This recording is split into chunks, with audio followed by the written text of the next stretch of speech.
മാഷേ ഇത് കുമാരന്റെ ചേട്ടനും ഭാര്യയാ ഈ തനിയൻ. ഇവിടെ 3-4 പടിയുണ്ട്, സൂക്ഷിക്കണം. 3-4 ദിവസം നമുക്ക് ഇവിടെ നിൽക്കാവുന്ന. പിന്നെ ഇപ്പൊ വീടില്ല നീ പറയുന്നത് പോലെ നമുക്ക്. ഇവരിവിടെ എത്തിയിട്ടുണ്ടോ? നിങ്ങൾ ഇങ്ങോട്ട് വന്നേ മനുഷ്യ. നിങ്ങൾ ആരെയാ പേടിക്കുന്നേ? എനിക്കാരെയും പേടിയില്ല, നിന്നെ മാത്രമേ പേടിയുള്ളൂ. എന്നെ പേടിച്ചിട്ട് ചില ആൾക്കാർ തിരിഞ്ഞ് നടക്കാൻ നോക്കുക. ഇനി വന്നേ, മരിച്ചത് നിങ്ങളുടെ അനിയനല്ലേ? അവൻ പോയില്ലേ, പിന്നെ ഇവിടെ നമുക്ക് എന്ത് വിലയുള്ളത്? ഇനി അവളും അവളുടെ ആൾക്കാരും കൂടി അങ്ങോട്ട് കഴിയട്ടെ. എന്താ നിങ്ങളൊക്കെ ഇങ്ങനെ ഒരു ബോധവും ഇല്ലാതെ? അവൻ പറയണ കേട്ടാ തോന്നും അവന്റെ അനിയനെ കൊന്ന ഞങ്ങളൊക്കെ കൂടിയാണ്. എന്താ പറഞ്ഞത്? തന്നോട് ഞാൻ പറഞ്ഞിടോ, എന്റെ മരുമകളുടെ വീടായത്, ഞാൻ എനിക്ക് ഇഷ്ടമുള്ള പറയും. മരുമകള് കണ്ണും കയ്യും കാട്ടി ആ പാവം ചെറുക്കനെ മയക്കിയെടുത്ത് മയക്കെടുത്തെന്ന് ചത്തവനോട് പോയി ചോദിക്കണോ? ഒന്ന് പറ മോളെ, അമ്മവനോടെങ്കിലും ഒന്ന് നിർത്താൻ പറയേ. വേഗം വിളിച്ചോണ്ട് പോയിക്കോ, അല്ലെങ്കിൽ ഞാൻ എന്താ ചെയ്യാന്ന് എനിക്ക് തന്നെ അറിയില്ല. തനക്ക് എന്നെ ഒരു ചുക്കും ചെയ്യാനാവരടോ. തന്റെ പക്ഷം ചേരാ ഇവിടെ ആരുമില്ല. ഉണ്ടായിരുന്നു ചത്തും പോയി. എന്റെ കെട്ടിയന്റെ കൈ കൊണ്ട് ചാവിന്റെ നീ വിളിച്ചോണ്ട് പോടി. അയ്യോ, നിന്റെ കെട്ടിയവനെ കാണിച്ച് നീ എന്നെ പഠിപ്പിക്കല്ലേ? അത് നീ തന്നെ അങ്ങ് പേടിച്ചാ മതി. നിന്റെ കെട്ടിയവനാരടി? ഒരു അടി മിണക്കുന്നുണ്ടല്ലോ. ഒരു അടി കേട്ടിട്ട് കൊറേ കാലമായി. എന്താ ഒരു മരിച്ച വീടാന്നുള്ള യാതൊരു ബോധവുമില്ലാതെ എന്താ മാഷേ? അത് പിന്നെ ഞാൻ ഇടപെടണമെന്ന് വിചാരിച്ചതാ. അതെ, മരിച്ച മനുഷ്യന്റെ ശവം പോലും എത്തിയിട്ടില്ല. ആ കാര്യങ്ങളൊക്കെ ഒന്ന് കഴിഞ്ഞോട്ടെ, എന്നിട്ടാകാ ഇതൊക്കെ. നിങ്ങൾ ഇങ്ങോട്ട് വന്നേ. നീ വിളിച്ചാ ഞാൻ മോളെ ഇങ്ങോട്ട് പോ മനുഷ്യ.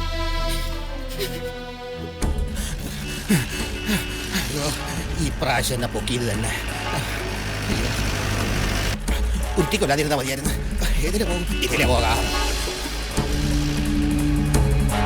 സ്പീഡിലിവിടെ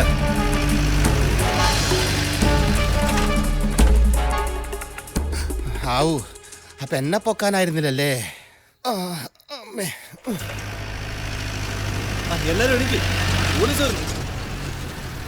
ഇത്രയും ആൾക്കാരുണ്ടല്ലേ, കുറച്ച് മാന്യമായിട്ട് നടക്കാം.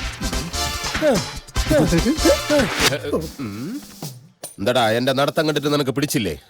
എടാ, നീ സിനിമ കണ്ടിട്ടുണ്ടോ? സിനിമയിലെ ചില പോലീസുമാർ ഇങ്ങനെയാണ് നടക്കുന്നത്. പിന്നെ അവരിപ്പൊ പുല്ല ഉച്ചിഷ്ട അമ്മയത്ത് ഇങ്ങനെയൊക്കെ പറയും. അങ്ങനെ പറയാത്തത് എന്റെ മാന്യത. കേട്ടറാ തെണ്ടി. എന്റെ സ്വഭാവം നിനക്കൊന്നും അറിയില്ല.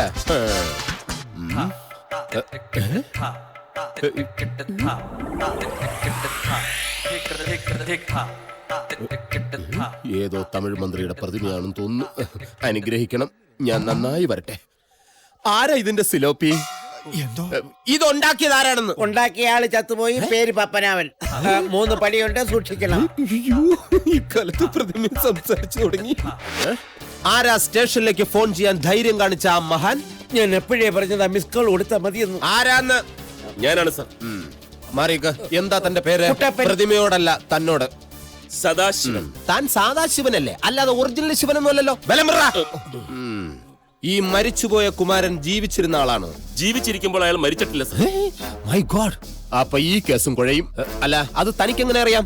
ഞാൻ ജീവശാസ്ത്രം പഠിച്ചിട്ടുണ്ട് സർ. അതുകൊണ്ട് ഈ ജീവന്റെ ആദ്യ ബിന്ദുവായ അമീബ വിഘടന പരമ്പരയിലൂടെ പരിണാമങ്ങൾക്ക് വിധേയമായി ഈ metamorphosis lead to humanitation, evolution theory.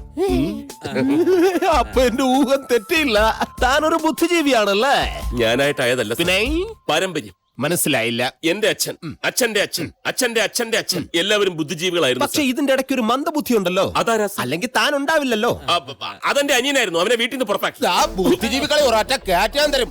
എവിടെ മരിച്ചുപോയ കുമാരന്റെ ഭാര്യ? അകത്ത് കിടന്ന് കരയാണ്. Thank you. അപ്പൊ മരിച്ചുപോയ ആള് കുമാരൻ. അപ്പൊ ഈ അകത്ത് കിടന്ന് നിലവിളിക്കുന്നത് കുമാരന്റെ ഭാര്യ. കൺഫ്യൂഷൻ.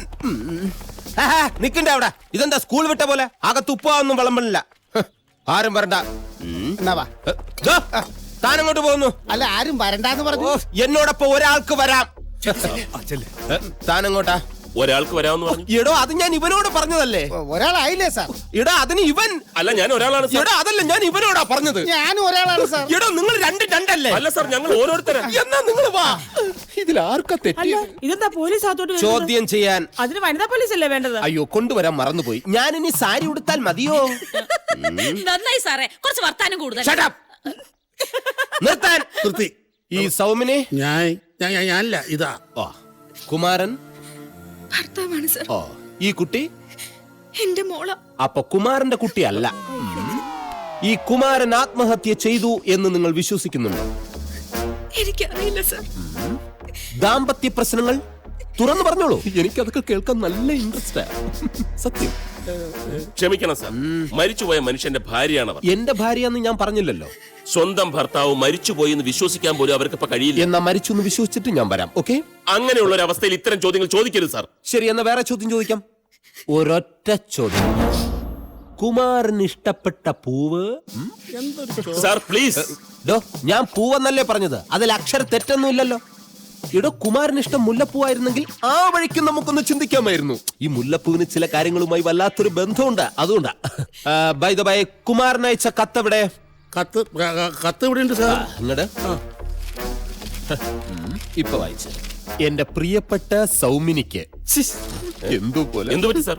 എടോ, ഒരു ഭർത്താവ് സ്വന്തം ഭാര്യയ്ക്ക് അയച്ച കത്ത് ഒരിക്കലും മാന്യനായ ഒരാൾ വായിക്കാൻ പാടില്ല. ഞാൻ അത്ര ചീപ്പല്ല.